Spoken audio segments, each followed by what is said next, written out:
Bonjour la famille, j'espère que vous vous portez bien. Eh bien, aujourd'hui nous allons parler de la maladie, bien des maladies liées à la prostate et des mesures de prévention qu'on peut adopter, qu'on peut mettre en œuvre pour pouvoir éviter cela ou en diminuer l'impact. Avant de commencer, je vais parler du mortier que nous mettons sous la pluie pour en recueillir l'eau.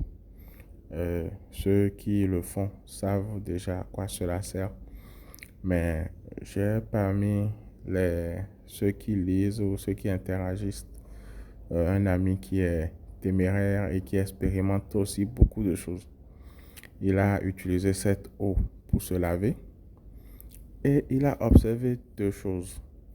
La première, c'est que nombre de ses clients ont commencé à lui rembourser spontanément des montants qu'il lui devait.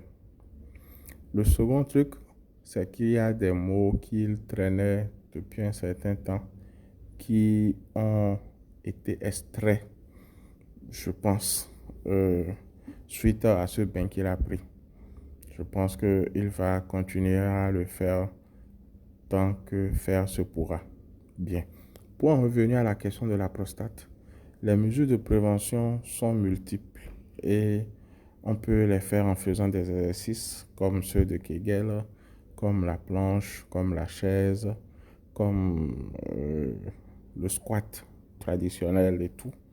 Ce sont des exercices que l'on peut faire. Au-delà de ça, il y a les plantes que l'on peut utiliser. Le premier exemple qui me vient en tête, c'est celui de la mélisse viviment. On cherche la plante, le balai doux, viviment canon. Je vais rechercher le nom et vous préciser le nom scientifique un peu plus tard. On en cherche, on met dans du jus de citron pur, on laisse agir 7 jours ou un peu plus d'ailleurs et on commence à en boire un verre madère une fois par jour. Cela aide beaucoup à corriger les petits problèmes qui pourraient naître et cela aide aussi à améliorer la libido des personnes qui prennent ça. Au-delà de ça, il y a un autre remède que j'ai eu à préparer, que j'ai eu à partager déjà ici. Il s'agit de quoi? Il s'agit de l'ail, de l'eau de coco, de l'oignon et du gingembre. On réunit ces trois éléments, on les découpe ou on les hache et on les met dans de l'eau de coco. Donc on peut trouver un bidon de 10 litres. On prend une mesure d'ail, une mesure de gingembre et une mesure d'oignon coupé.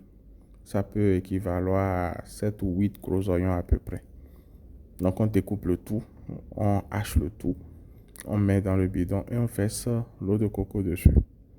Et on laisse le tout pendant une semaine à peu près. On peut y ajouter de l'eau de vie pour pouvoir ralentir la fermentation.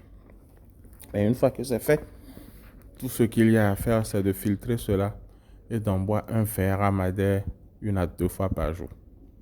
Attention, pour ceux qui n'ont aucun problème, pour ceux qui sont en pleine forme et tout, les effets sont rapides. Ceux qui ont l'habitude de faire des exercices physiques et qui sont en relative bonne santé, ils vont expérimenter un résultat très rapide au niveau de leur libido. Pour la petite histoire, il y a un peu plus d'une dizaine d'années, j'avais reçu quelqu'un qui avait un problème au niveau de sa libido et qui avait besoin d'un produit pour continuer à assurer ses performances. Donc, il était venu me voir et j'ai sorti la bouteille. J'en ai pris un tout petit peu, pas la bouteille, le bidon. J'en ai pris un tout petit peu pour goûter avant de lui donner le produit qu'il a emporté chez lui. La nuit là, j'ai eu chaud. Je n'en pouvais plus. J'étais dans un état indescriptible. J'ai pris des douches froides, j'ai essayé ceci, cela et tout. Ça ne me calme pas.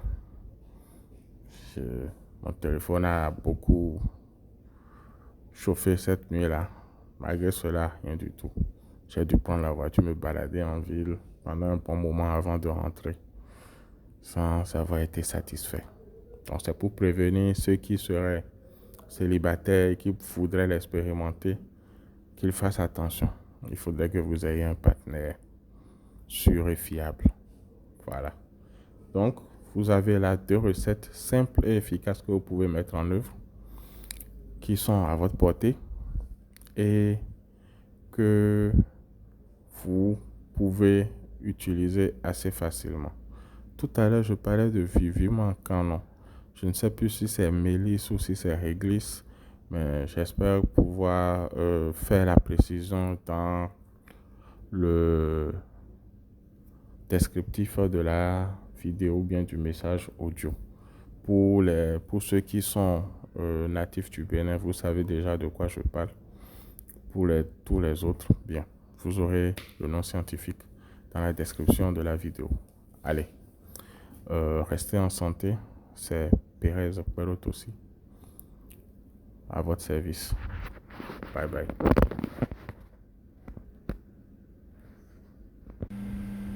Bien, j'ai donc fait les recherches et les vérifications. Donc, le viviment, c'est Abrus precatorius. En français, ça s'appelle liane, église ou security. En fond et en goût, on appelle viviment, amanvivi, etc. Donc, voilà la précision que je voulais apporter. Allez, restez en santé et excellente journée à vous. Bye bye.